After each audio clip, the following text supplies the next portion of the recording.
السلام علیکم دوستوں، میں محمد زبیر اور آپ دیکھ رہے ہیں یوٹیوب۔ تو آج ہم بات کریں گے عثمان ڈار صاحب کے حالیہ بیان کے متعلق، کیونکہ 9 مئی کے واقعہ ہونے کے بعد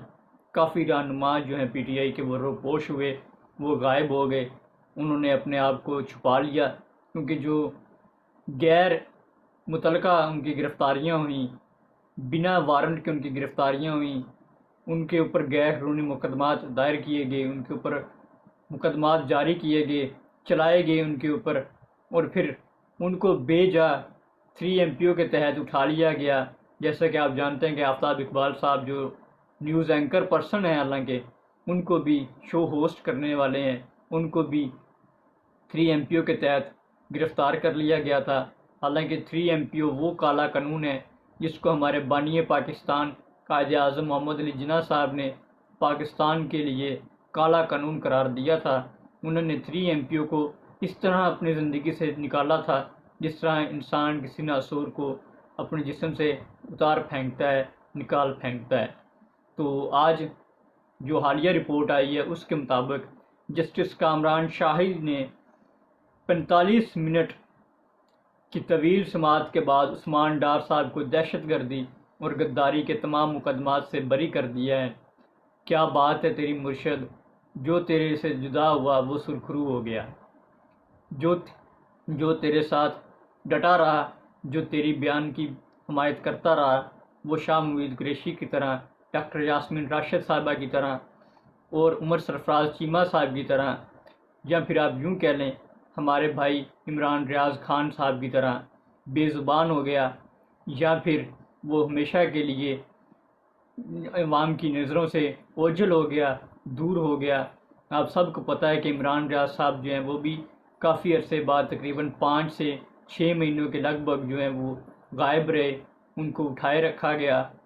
ان کو بے نامی لوگوں نے، نامعلوم افراد نے اٹھائے رکھا، نہ پنجاب پولیس نے ان کی ذمہ داری لی، نہ کسی ادارے نے ان کی ذمہ داری لی، نہ حتیٰ کہ ہماری وفاقی حکومت نے بھی ان کی ذمہ داری لینے سے انکار کر دیا۔ اور جب عمران ریاض صاحب واپس آئے تو نہ صرف ان کا 22 کلو وزن کم ہوا بلکہ ان کی زبان میں لکنت بھی آ گئی، وہ بولنے سے بھی اب قاصر ہیں، لیکن ابھی تک وہ ڈٹے ہوئے ہیں۔ تو ہمیں امید ہے کہ وہ بہت جلد عوام کے سامنے آئیں گے اور اپنے اوپر آپ بیتی جو ہیں وہ ہمارے ساتھ شیئر کریں گے، وہ اپنا دکھ جو ہے وہ ہم بھائیوں سے بانٹیں گے، کیونکہ وہ پاکستان کے سچے اور پکے پاکستانی ہونے کا انہوں نے ثبوت دیا۔ وہ لکنت کھا گئے لیکن انہوں نے اپنے بیان سے منحرف نہیں ہوئے، جو انہوں نے آواز بلند کی انہوں نے دبائی نہیں، لیکن ان کی آواز کو دبانے کی بھرپور کوشش کی گئی۔ جنہوں نے آواز دبانے کی کوشش کی ہے، اللہ پاک ان سب سے ان مظلوموں کا بدلہ لے اور ان کو پاکستان کے سامنے ظاہر کرے اور ان کو نیست و نابود کرے۔ تو ابھی ہم پاکستان تحریک انصاف کے رہنما عثمان ڈار صاحب کے بارے میں کچھ باتیں کہیں گے، جو پی ٹی آئی کی طرف سے بیانیہ ان کا رد عمل سامنے آیا ہے، اس کے بارے میں ہم بات کرتے ہیں کہ عثمان ڈار صاحب نے کہا کہ 9 مئی کی جو واقعہ کی پلاننگ تھی وہ زمان پارک میں ہوئی، حالانکہ دوسری طرف ایک مولوی ہیں محمود شاید ان کا نام ہے، انہوں نے حالیہ بیان میں کہا ہے کہ زمان پارک کی بجائے اس کی صدر مملکت کے گھر پہ 9 مئی واقعہ کی پلاننگ ہوئی۔ اب اللہ بہتر جانتا ہے کہ اس کی پلاننگ کرنے والے کون ہیں، کہاں پر ہوئی، باقی اللہ سب سے اچھا بہتر پلاننگ کرنے والوں میں سے ہے۔ پاکستان تحریک انصاف کے جبری طور پر لاپتہ کیے گئے رہنما عثمان ڈار کی منظر عام پر اچانک آمد اور ایک نجی ٹی وی چینل کو انٹرویو۔ تحریک انصاف نے اس پر تقریباً اپنے 10 سے 11 نکات پیش کیے ہیں۔ انہوں نے کہا ہے کہ نجی ٹی وی کو عثمان ڈار کا انٹرویو نئی بوتل میں پرانی شراب کی جیسا ہے۔ 24 روز تک نامعلوم اغوا کاروں کی حراست میں گزارنے کے بعد عثمان ڈار کی ایک نجی ٹی وی چینل پر رونمائی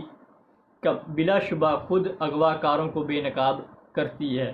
عثمان ڈار کو 10 ستمبر کو کراچی سے جبری طور پر لاپتہ کیا گیا۔ عثمان ڈار کی جبری گمشدگی پر ان کی والدہ اور بھائی سمیت اہل خانہ کے متعدد بیانات پیغامات ریکارڈ پر موجود ہیں، اور ریسنٹلی ان کے عثمان ڈار صاحب کے شو کے بعد ان کی والدہ کا پھر ایک بیان سامنے آیا۔ انہوں نے برملا کہا کہ خواجہ آصف صاحب، میرا بیٹا آپ سے ڈر سکتا ہے لیکن میں آج بھی خان کے ساتھ کھڑی ہوں، ڈٹی ہوئی ہوں، ان کے ساتھ کھڑی رہوں گی۔ بے شک عثمان ڈار جو ہیں وہ ڈر گئی ہیں، لیکن آپ کا مقابلہ اب اس کی ایک ماں سے ہے۔ پچھلے 5 ماہ کے دوران عثمان ڈار کی رہائش گاہ پر پولیس کے چھاپوں، ان کی والدہ اور دیگر خواتین اہل خانہ سے بدسلوکی اور ان کی فیکٹری اور رہائش گاہ پر پڑنے والے تالے پوری قوم دیکھ چکی ہے۔ نمبر 6 پر انہوں نے کہا ہے کہ اس 24 روزہ جبری گمشدگی کے دوران جسمانی ذہنی تشدد اور جبر کے آثار ان کی کانپتی آواز، متذبذب باڈی لینگویج اور بے ربط خیالات سے واضح ہے۔ نمبر 7، 9 مئی کے 5 ماہ بعد 24 روزہ جبری گمشدگی سے بعد انٹرویو کی عوام کی نگاہ میں کوئی اہمیت نہیں ہے۔ نمبر 8 پر انہوں نے لکھا، خدشہ ہے کہ اس قسم کے حربے جو ہیں وہ دیگر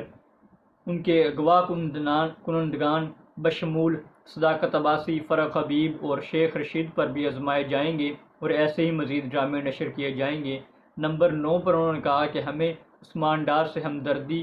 اور پارٹی کے لیے ان کی وابستگی کا کلیداً احساس ہے۔ نمبر 10، چیئرمین عمران خان کی بے گناہی اور تحریک انصاف کو میسر عوامی تائید کی گواہی خود عثمان ڈار نے دی۔ نمبر 11، ملک کو گھسے پیٹے ڈراموں اور فلموں کی بینٹ چلانے کی بجائے 9 مئی کے واقعات کی اعلیٰ سطحی عدالتی کمیشن کے ذریعے تحقیقات اور عوام کو ووٹ کا حق دینے کے لیے 90 روز کی دستوری مدت میں انتخاب کروائے جائیں۔ یہ پی ٹی آئی نے بیانیہ جو ہے وہ جاری کیا ہے اپنا عثمان ڈار صاحب کی اپنا انٹرویو کے بعد، کیونکہ انہوں نے پریس کانفرنس تو نہیں کی۔ یہ بھی اب ٹرینڈ بہت پرانا ہو چکا ہے، کیونکہ پہلے بہت سے لوگوں نے پریس کانفرنس کی اور ان میں سے ایک صحافی نے ایک سوال بھی کیا تھا، شاید وہ اپنا ملیکہ بخاری صاحبہ تھیں یا اور تھیں، یعنی ان سے کہ جو سکرپٹ ہے وہ آپ حرف بہ حرف وہی پڑھ رہی ہیں، ان میں کوئی رد و بدل کرنے والا کیا کوئی ملا نہیں ہے آپ لوگوں کو؟ تو بات وہی ہے کہ یہ زمانہ جو ہے وہ خاموشی کا ہے، کیونکہ یہاں پر اپنے مطلب کے لیے لوگ پارلیمنٹ میں توہین پارلیمنٹ کا بل بھی پیش کر لیتے ہیں، لیکن پاکستان کی عوام کے لیے نہ کبھی کسی نے سوچا ہے، نہ کبھی کسی کو خیال آیا ہے، اور نہ ہی کوئی اپنا بل جو ہے وہ عوام کا بل جو ہے وہ بھی کوئی پارلیمنٹ میں لے کر آئے گا۔ تو ابھی دیکھتے ہیں کہ جس پریکٹس اینڈ پروسیجر بل جو ہے وہ بھی ابھی زیر سماعت ہے، ادھر آفیشیل سیکرٹ ایکٹ کا مقدمہ جو ہے خان صاحب اور شاہ محمود قریشی صاحب پر، وہ بھی ابھی زیر سماعت ہے۔ ابھی دیکھتے ہیں کہ ان دونوں کا کیا فیصلہ آتا ہے، اور ہمارے عوام پر جو بے جا ریسٹرکشنز جو اپنی مرضی سے لگائے جا رہے ہیں ان کا کیا خلاصہ نکلتا ہے۔ اور نواز شریف صاحب جو کہ 21 اکتوبر کو ان کی آمد کا سلسلہ ہے وہ سننے میں آ رہا ہے، اب دیکھتے ہیں کہ وہ بھی پہنچتے ہیں تو اسلام آباد ہائی کورٹ میں پیش ہونے کے بعد ان کو رہا کیا جاتا ہے، یا پھر جو روڈ میپ ثناء اللہ صاحب نے ایک انٹرویو میں دیا تھا کہ وہ لاہور میں اتریں گے اور پھر وہاں پر مینار پاکستان پر جلسہ کریں گے، کیا یہ ممکن ہو پاتا ہے کہ نہیں؟ تو اللہ حامی و ناصر ہو، پاکستان زندہ باد۔